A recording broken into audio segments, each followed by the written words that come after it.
कथावाचक पंडित प्रदीप मिश्रा से बरसाना मंदिर में बदसलूकी की गई। धक्का मुक्की करते हुए उनके अंग वस्त्र खींचे गए, नाक रगड़ने के लिए मजबूर किया गया।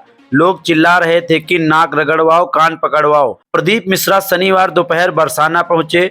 उन्होंने राधा रानी के जन्म और विवाह से जुड़े अपने बयान पर माफी मांगी।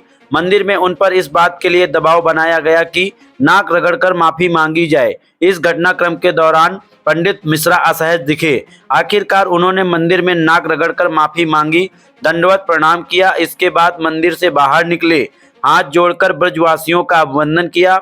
हालांकि मंदिर के रिसीवर प्रवीण गोस्वामी ने कहा, बदसलूकी की बात बिल्कुल गलत है। मंदिर में भीड़ थी, इसलिए वह अचानक आए थे। उन्होंने राधा रानी से माफी मांगी, यही ब्रजवासी चाह भी रहे थे। उन्होंने कहा, मैं ब्रजवासियों के प्रेम की वजह से यहाँ आया हूँ। लाडली जी ने खुद ही इशारा करके मुझे बुलाया है। मेरी वाणी से किसी को ठेस पहुंची है तो उसके लिए माफी मांगता हूँ। उन्होंने कहा, ब्रजवासियों के चरणों में दंडवत माफी मांगता हूँ। मैं लाडली जी और बरसाना सरकार से क्षमा चाहता हूँ। सभी से निवेदन है कि किसी के लिए कोई अपशब्द ना कहें, राधे राधे कहें, महादेव कहें। मैं सभी महंत, धर्माचार्य और आचार्य से माफी मांगता हूँ। पंडित प्रदीप मिश्रा ने 9 जून को कहा था, राधा रानी जी बरसाना की नहीं हैं, रावल की थीं।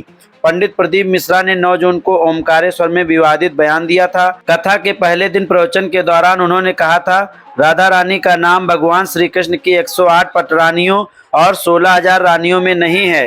राधा के पति का नाम अनय घोष, उनकी सास का नाम जटिला और ननंद का नाम कुटिला था।